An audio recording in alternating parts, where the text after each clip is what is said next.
sou paraense, nasci em Belém do Pará, na região amazônica, e o meu pai era médico sanitarista, e eu sempre tive uma convivência muito intensa com as comunidades da região amazônica, porque meu pai prestava assistência a populações rurais, populações do campo, e sempre que eu podia, nós estávamos juntos, e eu passei a conhecer essas populações muito de perto. Isso me deu eu acho, né, uma certa sensibilidade em relação por exemplo, ao contraste rural e urbano, que foi uma das primeiras coisas que me chamou a atenção, como que as pessoas nas áreas rurais viviam de uma determinada maneira e as pessoas nas áreas urbanas viviam de outra maneira. E eu acho que essa foi a minha primeira, digamos assim, motivação antropológica, no sentido de querer lidar e conhecer e trabalhar com as pessoas, né? E depois o campo da saúde, pela necessidade óbvia que eu via nas pessoas de atendimento médico mesmo,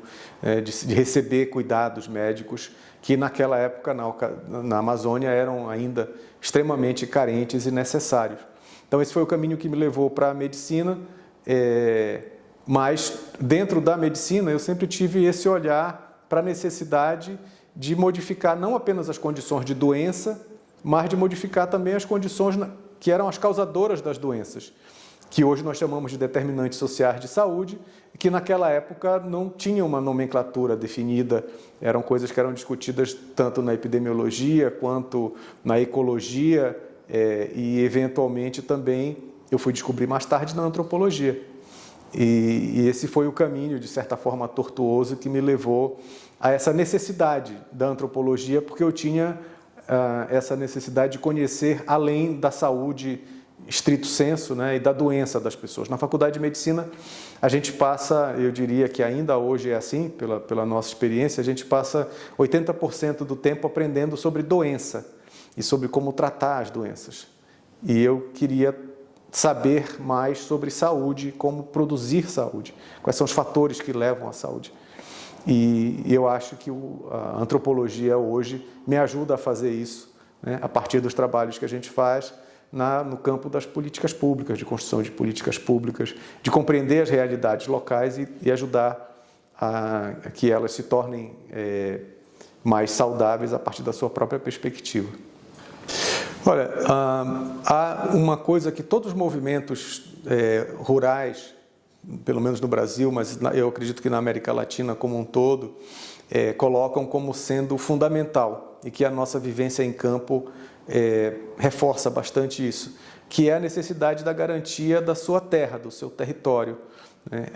As comunidades rurais, elas dependem intrinsecamente da sua área, do seu território, para plantar, para cultivar, para caçar, para pescar. E a insegurança em relação a ter o acesso, né, ao seu meio de subsistência para esses grupos a coisa mais angustiante, sejam eles quilombolas, sejam indígenas, sejam as catadoras de coco-babaçu ou outros grupos tradicionais do Brasil, ou os quechua, os aimará, outras populações tradicionais da América do Sul. Esse é um grito comum em relação a eles, é a necessidade de ter o seu território garantido para que eles possam se autorreproduzir, inclusive enquanto pessoas, né? E aí a gente faz essa leitura em conjunto com eles, quer dizer, é preciso que você garanta, preciso que os estados garantam a essas pessoas as condições de sua reprodução social, e a sua reprodução social vem através da manutenção do seu território. No Brasil, por exemplo, é através do reconhecimento territorial que as pessoas passam a ter efetivamente o direito a unidades de saúde, serviços escolares, serviços sociais, que chegam ao território mais efetivamente, uma vez que ele seja demarcado, reconhecido oficialmente. Então, isso também faz parte do processo de cidadania. E, do ponto de vista de saúde,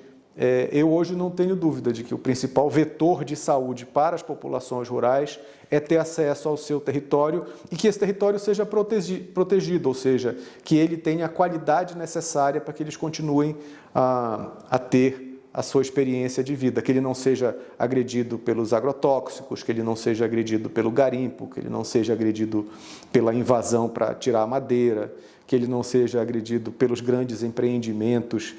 de mineração ou de construção de barragens e outros que, com frequência, não atendem aos interesses dessas populações, atendem a outros interesses, e o resultado é que eles passam a sofrer tanto fisicamente de doenças, que muitas vezes não estavam presentes ali naquele território, como também emocionalmente, socialmente, e passam, inclusive, a ter dependências do Estado que não tinham anteriormente, porque eram autossuficientes. Olha, assim, muito rapidamente, eu penso na política pública como o braço do Estado alcançando as pessoas de maneira a satisfazer as suas necessidades. Eu vejo, talvez até de uma forma muito naive, né, que a função do Estado é atender às necessidades das pessoas. E a política pública é a maneira como o Estado teria de fazer um planejamento adequado às necessidades da sua população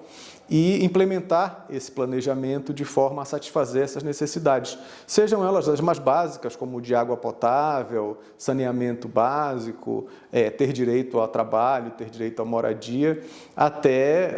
outras, como, por exemplo, ter direito a um ambiente saudável, como está colocado, né, nos nossos documentos oficiais,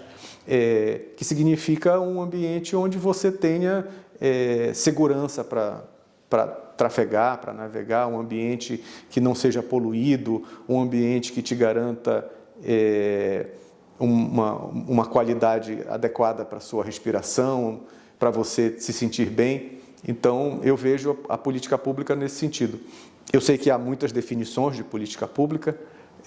mas eu entendo que ela é o braço do Estado, né, a forma como o Estado tem de se manifestar e de dizer: eu estou interessado em alcançar essas populações, esses grupos, esse segmento, e fazer com que as dificuldades que eles têm em relação à sua relação com a sociedade, com o Estado, sejam mitigadas ou resolvidas. Olha, eu concordo com os mais antigos que dizem que é o campo que faz o antropólogo. A experiência de campo, ela é absolutamente fundamental para que a gente possa, inclusive, compreender o que estar fora da nossa própria realidade, desse processo de formação que, por mais rico que ele seja do ponto de vista acadêmico, ele é sempre muito restrito a um conjunto de ideias, de perspectivas, de ponto de vista, que em algum momento você se beneficia de contrastá-los com a realidade onde quer que seja esse terreno que você escolheu trabalhar. Então, eu sou uma das pessoas que acredita que o antropólogo se faz em campo. O antropólogo, a antropóloga, a partir da sua experiência, da sua vivência. E essa vivência, assim também como, né, diziam os antigos, ela está em grande parte baseada na nossa capacidade de ouvir, de compreender, de abrir a nossa mentalidade, de abrir o nosso olhar para o outro, fazer com que aquele estranhamento ele seja um estranhamento que nos permita aumentar a nossa curiosidade e buscar genuinamente compreender as razões do outro. E esse outro pode ser tão diferente quanto um outro grupo étnico que a gente não fala a mesma língua, como pode ser os idosos que estão, né, à nossa volta, ou uma população, um grupo de jovens que está em uma determinada escola que precisa e que nós vamos lá fazer um trabalho, pode ser os nossos colegas de uma outra profissão. Então, esse estranhamento,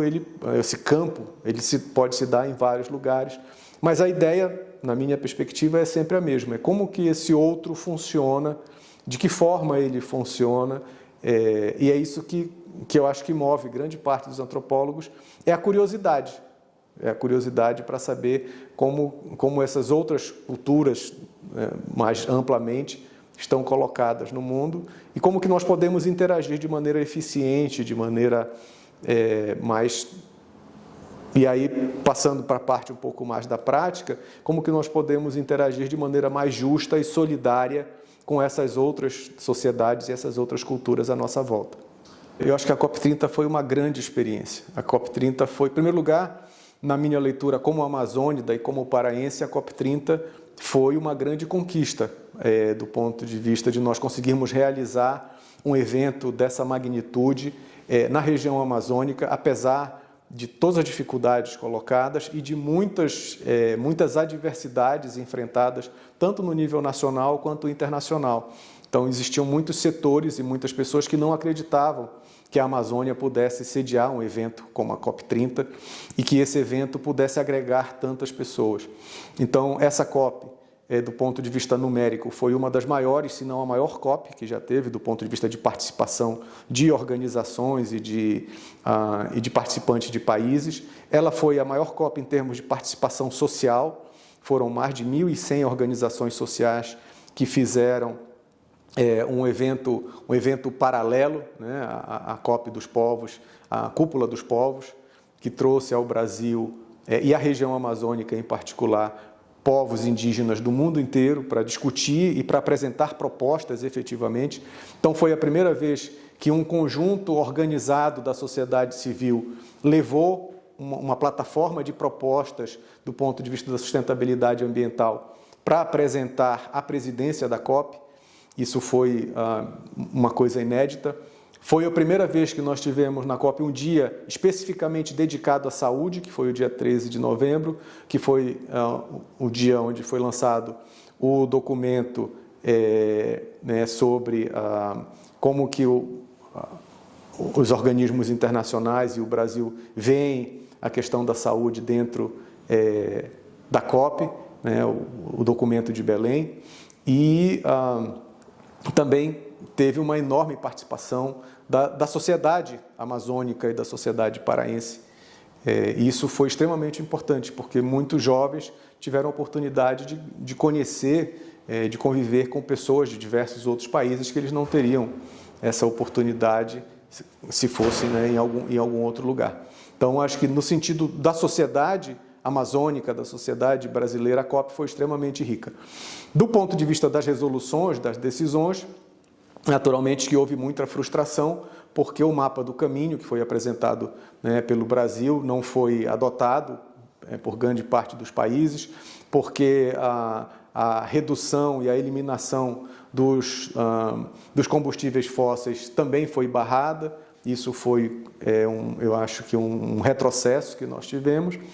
Mas, como todos os entendidos de COP dizem, a COP não é uma fotografia, a COP é um filme. Então, a COP é um processo. E nesse processo nós tivemos muitos avanços do ponto de vista social, da participação, do envolvimento social, mas não tivemos tantos avanços do ponto de vista, digamos assim, né, dos planos de mitigação, como estava sendo previsto. Mas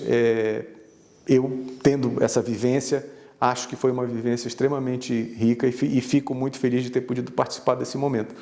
Nós ajudamos, junto com colegas da Fiocruz, do Ministério da Saúde, a construir um documento para ajudar a embasar a Declaração sobre Clima e Saúde de Belém, e esse documento ele é especificamente voltado para a importância da participação social nas mobilizações e na implementação, na criação e implementação de políticas públicas para a mitigação e redução dos danos ambientais. E esse documento está disponível online e ele faz parte, então, desse conjunto de materiais que foi produzido pelo Brasil como subsídio para que outros países possam, então, desenvolver os seus próprios processos de mitigação e de adaptação ambiental, particularmente no que diz respeito aos seus sistemas de saúde. Sim, foi uma experiência muito gratificante trabalhar nesse mestrado. Primeiro, como eu já declarei para os outros colegas daqui que criaram esse programa, porque eu acho que ele é um programa muito arrojado e muito necessário. Eu acho que essa conexão entre antropologia, saúde e mudanças climáticas, ela é absolutamente essencial, e eu acho que o Departamento de Ciências da Vida acertou quando abriu esse programa, que traz pessoas de vários campos, de várias áreas, para interagirem nas disciplinas e ajudar a pensar juntos o que significam essas mudanças climáticas, como elas nos afetam a partir de um olhar da antropologia e, portanto, para mim foi uma experiência muito gratificante poder contribuir com as disciplinas, com as aulas, juntamente com a professora Cristina Padez, e tomar conhecimento do programa, das suas linhas de pesquisa, das suas disciplinas, e parabenizo os colegas que deram à Universidade de Coimbra essa oportunidade de ter um programa tão importante, tão central, num momento em que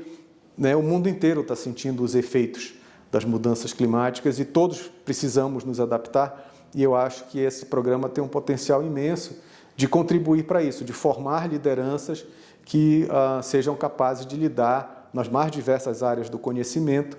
com a necessidade premente de todos criarmos mecanismos de tanto mitigar essas mudanças, evitar o máximo possível e, no limite, nos adaptarmos a elas.